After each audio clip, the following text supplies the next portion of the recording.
je sais que le bateau a le potentiel, qu'on peut le battre. Le fait que ça soit le duel depuis 4-5 ans entre Francis et Thomas, ça me fait très plaisir. Ah non, mais alors là, donner des leçons à Francis Joyon, c'est carrément le truc que je ferai jamais. C'est quelqu'un de précieux qui représente des valeurs qui aujourd'hui deviennent de plus en plus rares. Ça va être difficile, voilà, en gros c'est un peu l'état d'esprit dans lequel je suis, pour l'avoir déjà fait 2 fois en fait, une fois avec succès, une fois sans. C'est un record qui, déjà il faut être très patient parce qu'une fois à New York, on sait que la fenêtre météo ne peut s'ouvrir que tardivement, des fois, la dernière fois on a attendu jusqu'au mois d'août avant d'avoir une très mauvaise ouverture météo. Donc il faut en plus avoir beaucoup de patience. En 2005, on a eu la chance d'avoir une fenêtre qui s'est ouverte assez tôt en saison, donc avec des flux de vent, je dirais, assez propres. Il n'y avait pas de phénomène orageux, il n'y avait pas de vent trop perturbé, et ça a permis de faire un record dans des conditions qui étaient très correctes. Donc j'espère vraiment avoir une fenêtre, je dirais, avant mi-juillet, avant même début juillet si possible. Alors, le nouveau temps à battre, c'est 5 jours 19 heures, 21 nœuds de moyenne pour le battre, c'est un vrai challenge. Alors c'est un vrai challenge, c'est difficile, mais c'est accessible. Regardez le record qu'on vient de faire entre Cadix et San Salvador avec une météo très complexe. On est quand même à une moyenne, je crois, de 19 nœuds. Je suis un peu fâché avec les chiffres, mais on doit avoir une moyenne qui n'est pas si éloignée que ça du record de l'Atlantique. Les dernières navigation du bateau, pareil, le record des 24 heures, ça a été une navigation menée à une moyenne de 30 nœuds. Ça me laisse optimiste par rapport au potentiel du bateau en fait. Qu'est-ce qui est le plus dur à appréhender ou à gérer sur une traversée de l'Atlantique comme ça? C'est le sommeil, je dirais, parce qu'il faut être à fond tout le temps. Il y a des périodes de repos qu'on peut se permettre sur un tour du monde et qu'on peut pas vraiment se permettre sur un record atlantique qui va durer 5 jours, et donc on arrive dans l'état d'épuisement et de nerfs qui est assez grave. Jean-Yves Bernot va être sur le pont à surveiller. Moi aussi, tous les jours, je prends les fichiers de vent et je surveille, surtout pas laisser passer l'éventuelle bonne fenêtre qu'il pourrait y avoir assez tôt.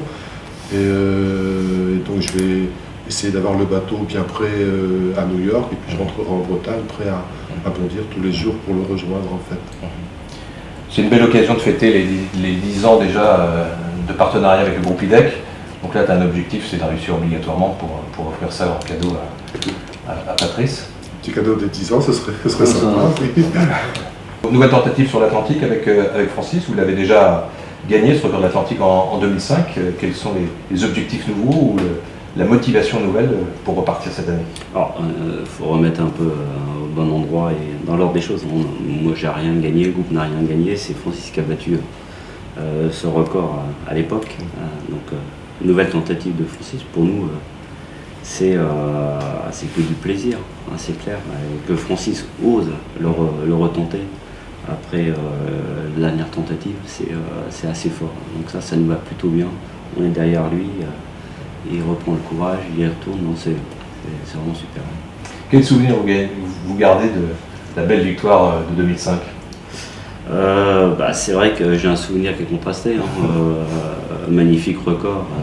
Francis avait tout donné avec ce bateau qu'il avait à l'époque, donc pas forcément le meilleur bateau, mais il avait établi un record assez fantastique.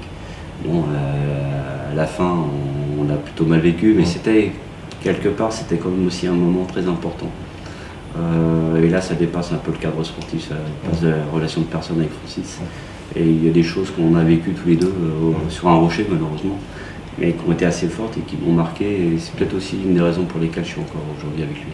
C'était un nouveau départ, mais c'était aussi un nouveau départ en termes de relation de personne. Je connaissais Francis, mais pas forcément aussi bien que j'ai pu le connaître à ce moment-là. Et il y a des moments dont je ne peux pas parler, mais qui ont été forts pour moi. Et ça m'a donné le goût de lui redonner tous les éléments pour se rebattre sur la mer. Donc ça a été une grande aventure humaine.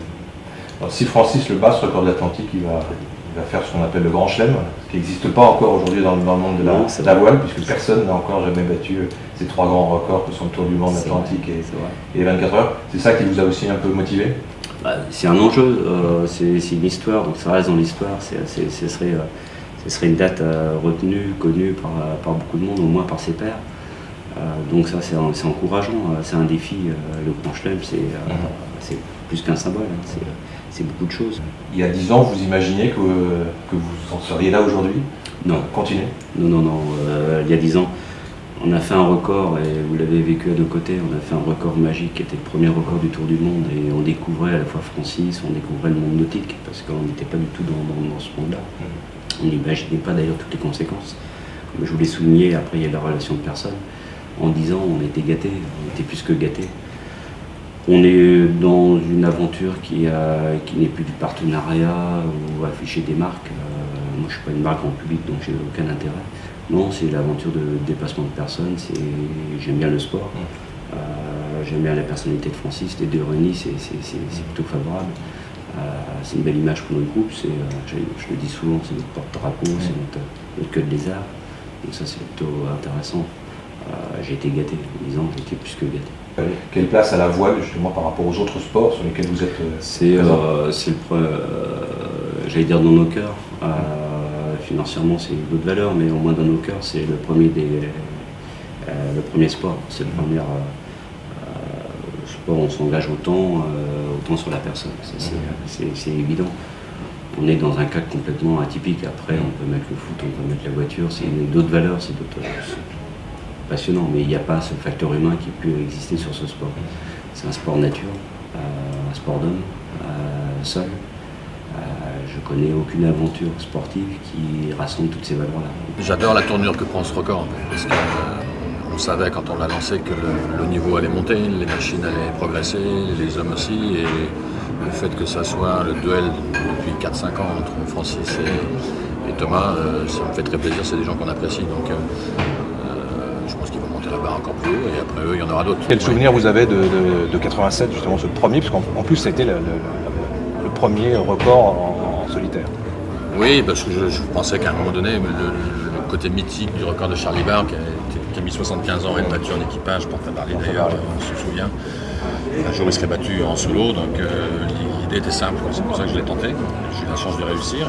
On n'y va plus pour les mêmes raisons, on n'y va plus avec les mêmes facteurs de chance ou de réussite ou de préparation? La progression technologique et la vitesse fait qu'on peut traverser avec un seul système. Donc il faut absolument avoir les bons angles, les bonnes forces de vent, les bons ranges de vent pour pouvoir partir. Et dans ce cas-là, ça donne le temps canon qu'a fait Thomas et le temps canon probable que va faire Francis dans quelques mois. Il peut arriver aussi qu'on va plus vite que la dépression? Et ça arrive parfois, et là c'est la prochaine étape. Ça va être capable de changer de système, partir derrière un front froid, le traverser et attraper le front chaud.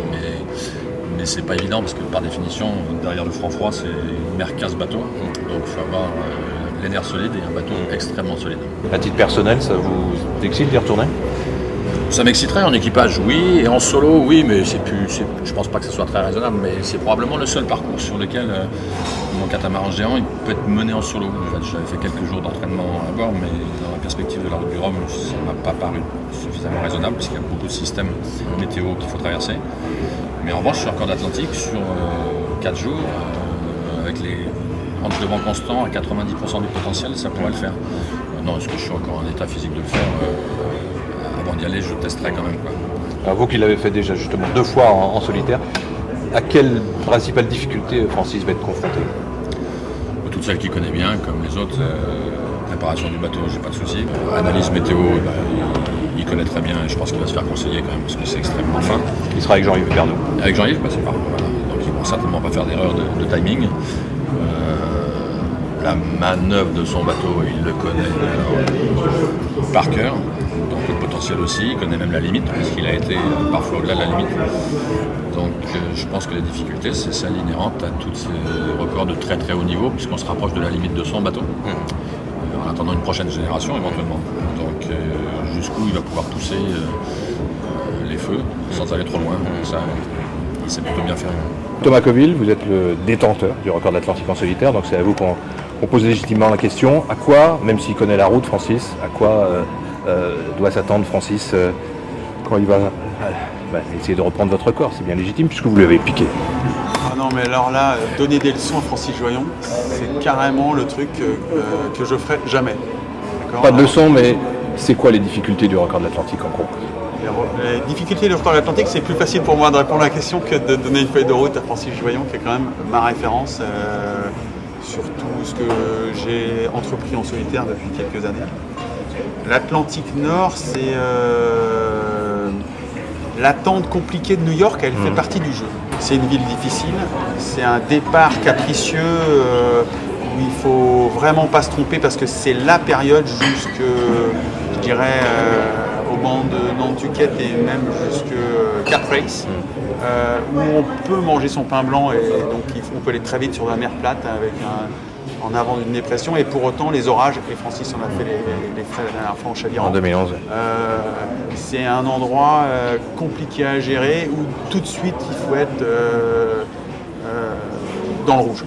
Après l'Atlantique au milieu, je dirais que c'est la phase presque agréable où il faut être à fond, mais on aime cet endroit-là, on commence à avoir des vagues, et il faut tenir juste en avant de la dépression qu'on a prise au début, et elle peut se renforcer avec quelque chose qui arrive du nord. Et ça c'est la deuxième partie que moi j'ai plutôt appréciée. Et après la fin, quand on se fait rattraper par la dépression, soit vous vous faites manger par des petits airs, et là ça finit en empannage dans du trémou, ce qui m'est arrivé jusqu'en Irlande. Et la fin de mon parcours n'est pas très bon, donc je pense que Francis a vraiment beaucoup de chance et des chances de le battre dans cette période-là, dans ce moment-là. En fait, quand je suis arrivé à Cap-Lizard, j'étais super déçu, parce que je l'avais tellement dans la tête que j'aurais pu faire mieux.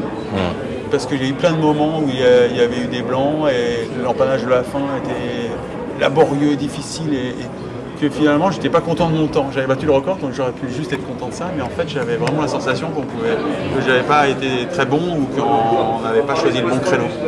Donc j'avais la frustration de me dire on peut vraiment faire mieux, et au moins de 24 heures.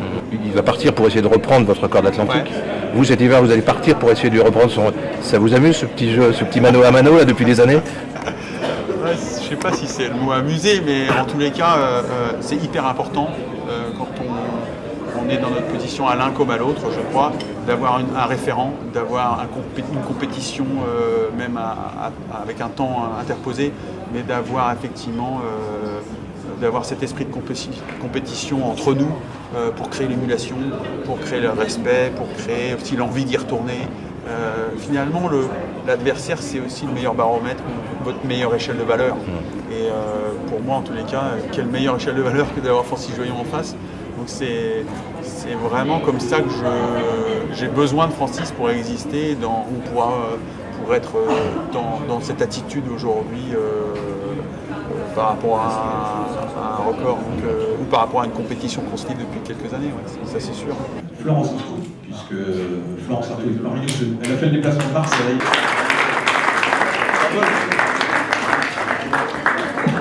Merci beaucoup Florence d'être avec nous ce soir. Donc, Florence Artaud, elle avait battu le record de l'Atlantique en solitaire également. 90, c'est l'année où elle a gagné la Route du Rhum. Je voulais dire que j'étais surtout là pour rendre hommage à tous ceux qui l'avaient déjà fait, et puis surtout à encourager Francis qui retourne, qui est encore là. Et comme le disait Thomas, franchement tout le monde est admiratif de toutes les qualités qui sont réunies chez Francis. C'est à la fois un rock, à la fois un homme avec beaucoup de douceur. Et puis il a toujours fait ses bateaux seul, quoi. Au début en bricolant avec des Puma que je revendais, des voiles, des coques qu'il achetait à droite, à gauche et tout ça. Et pour faire des performances extraordinaires. Et puis la preuve, c'est que IDEC continue à le suivre, donc c'est une belle harmonie, et c'est quelqu'un de précieux qui représente des valeurs qui aujourd'hui deviennent de plus en plus rares.